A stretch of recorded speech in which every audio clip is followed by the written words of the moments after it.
Fala pessoal, tudo bem com vocês? Semana começando, semana de Sul-Americana, jogo decisivo, mas ainda repercute a derrota para o Mirassol. A declaração do Hugo Souza na saída de campo, afinal de contas, foi para o Memphis Depay e para sua cavadinha? A situação do Ranieri, hein? A coisa foi feia. E os próximos jogos, olha, vem aí uma sequência. Chega mais, eu sou o Chico Garcia, inscreva-se no canal e vamos juntos.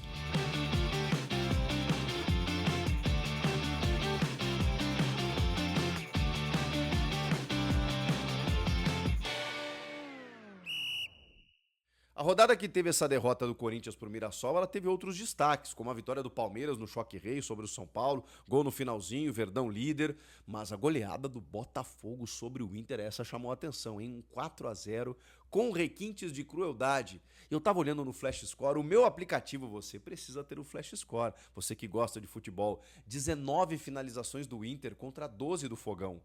A diferença toda está nos chutes no alvo, 5 para cada lado. Quanto terminou o jogo? 4-0 para o Botafogo. É a chamada efetividade. Tão legal quando a estatística te traduz aquilo que está no campo? Pois é, você que gosta da bola, você que quer ficar por dentro de tudo, saber um pouco mais do que o jogo está te mostrando, precisa ter o Flash Score. Link está na descrição para você baixar agora, gratuitamente. Além do mais, você pode ter notificações personalizadas. O que isso significa? Siga lá o teu time do coração, você vai ficar por dentro de tudo. Você pode seguir um jogador preferido, uma liga que você mais acompanha. Aí, meu amigo, você não vai perder nada. Tabelas atualizadas, jogos em tempo real, é uma maravilha. Tudo na palma da sua mão, na tela do seu celular. E ó, essa aba de notícias então, bom, aí você vai ficar o cara no teu grupo de WhatsApp. Baixe agora o Flash Score, link na descrição aqui, é de graça, rapaziada, e entenda além do jogo. Bora? Flash Score. Pois nesse jogo aí entre Corinthians e Mirassol, a derrota, a gente não falou aqui da entrevista de Hugo Souza na saída de campo. Porque ela foi muito direta. Não foi nenhuma indireta, foi uma direta. Mas ela não foi só pro Memphis, tá? Eu vou reproduzir até aqui o que o Hugo Souza disse.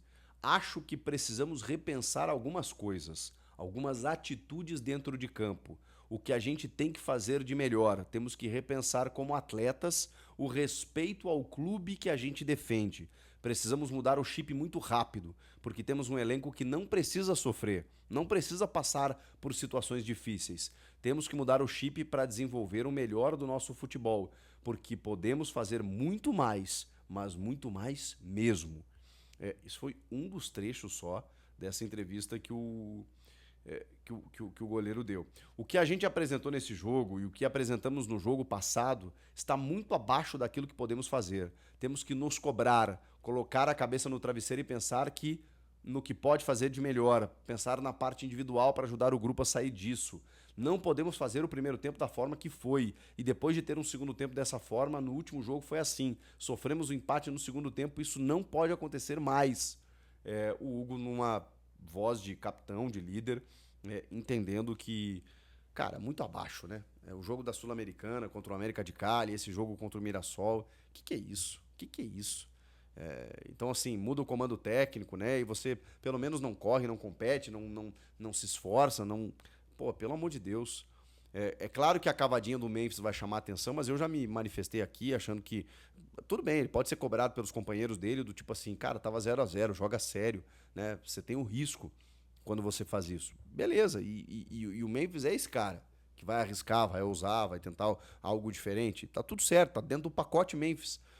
Agora, pode ter sido pro Memphis, mas é muito mais, na minha opinião, é muito mais generalizado, em termos de postura mesmo. Talvez o que o Memphis fez na cavadinha simbolize, né, um desdém que o time teve em campo contra o Mirassol. Mas isso envolve os outros jogadores. E o Hugo é um cara completamente... Não que ele não esteja falhando também, tá? Ele falhou em alguns lances aí e tal. Não sei se o gol do Mirassol, né? Porque a bola desvia, encobre ele e tal, mas ele tem algumas saídas erradas recentemente, porque também a defesa não tá passando tanta confiança. E aí quando você tem uma instabilidade ali no setor, atrapalha todo mundo, inclusive o goleiro. Então eu acho que ele tá sofrendo muito com o Félix Torres, com algumas pichotadas, com o Kaká, com o André Ramalho. Qualquer jogador que entra ali tá vazando, né? E isso acaba estourando no goleiro. Então, e não é só isso, tem laterais, a proteção à frente da defesa, o time como um todo, né? E a postura, sabe? Aquela malemolência, assim, pelo amor de Deus, gente. Malemolência no sentido de moleza mesmo, né? Malemolência pressupõe outra coisa, né? De malandragem e tal. Mas faltou, cara. Faltou ímpeto, faltou sangue, faltou, sabe, energia. Tá louco, tá louco. O Corinthians foi muito mal nesses 2 jogos. O Hugo tá cobertíssimo de razão. Vamos ver a reação na próxima partida.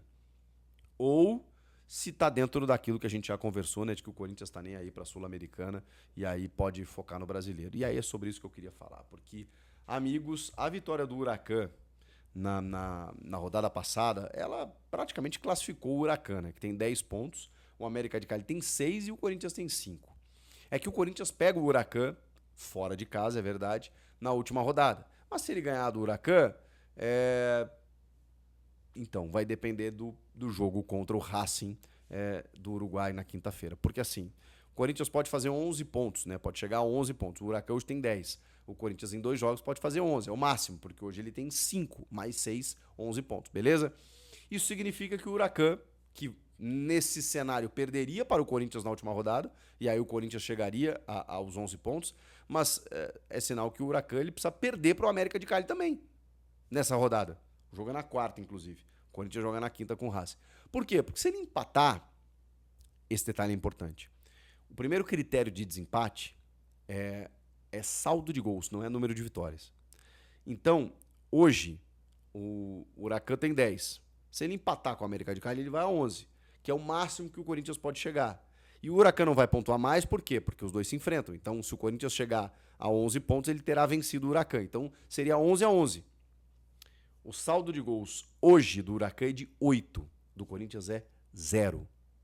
Então, obrigatoriamente, o Huracan precisa perder para o América de Cali. Perder. E o Corinthians venceu os seus 2 jogos. Um deles é contra o próprio Huracan, o outro, o Racing do Uruguai. Então, assim, se o Huracan perde para o América de Cali na quarta-feira, temos um jogo. Porque aí o Corinthians vencendo os seus 2 jogos finais, classifica em primeiro, que é o que pode, né? Claro que depende do América de Cali também, né? O Corinthians não pega mais o América de Cali, né? Só que o América de Cali, nesse cenário, ele terá vencido o Huracan. Então ele vai ter ido a 9.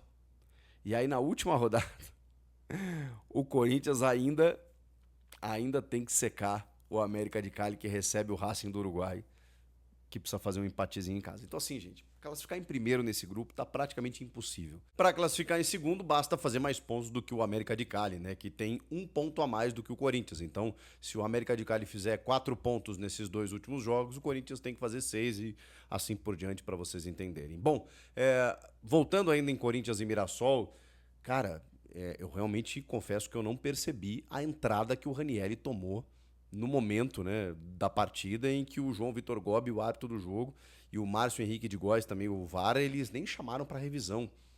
Mas foi uma pegada no tornozelo que rendeu uma sutura. Teve que costurar no intervalo.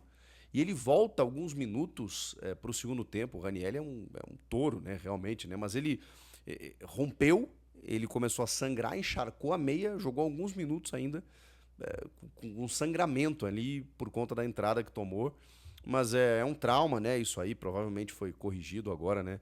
Pelo departamento médico e a tendência, né? É que ele esteja em campo. Não sei se contra o Racing, mas no final de semana também. E aí eu queria falar para vocês da sequência que o Corinthians vai ter no Campeonato Brasileiro, porque, vamos lá, né, Dorival? Tem uma pausa ali na frente pro Mundial.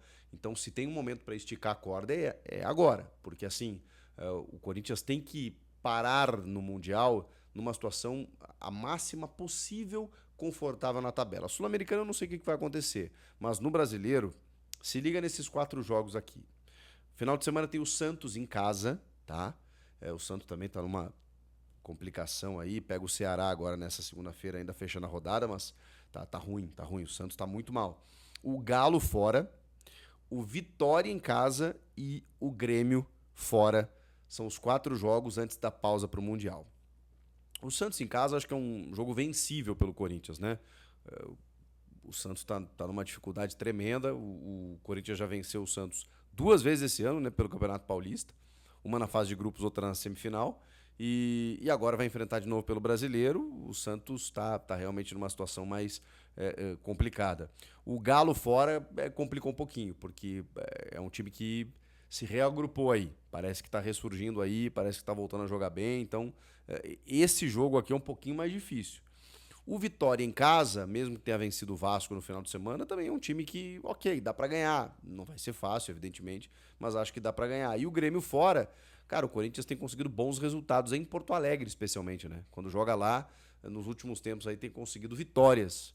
Então, assim, é um jogo que não sei até lá como é que o Grêmio vai estar, se o Grêmio melhorou um pouquinho, porque ainda tá duro, viu?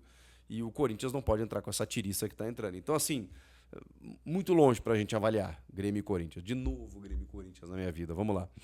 O Santos em casa dá pra ganhar, o Galo fora é mais difícil, o Vitória em casa dá pra ganhar e o Grêmio fora. Vamos botar um empate nesse jogo aqui? Eu fecharia por empate. Então dá pra, num cenário otimista, dizer que o Corinthians fecharia 7 pontos nesses próximos 4 jogos, de 12 disputados. Não sei se é o ideal, mas enfim.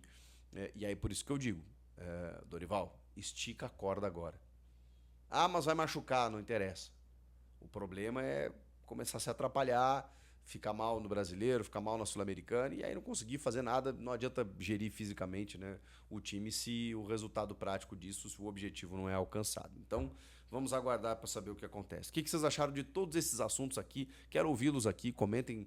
Eu sempre leio, tá? Sempre leio todos os comentários de vocês. Deixa aquele like no vídeo. Se você não está inscrito ainda, inscreva-se no canal e eu volto na próxima. Valeu? Tchau!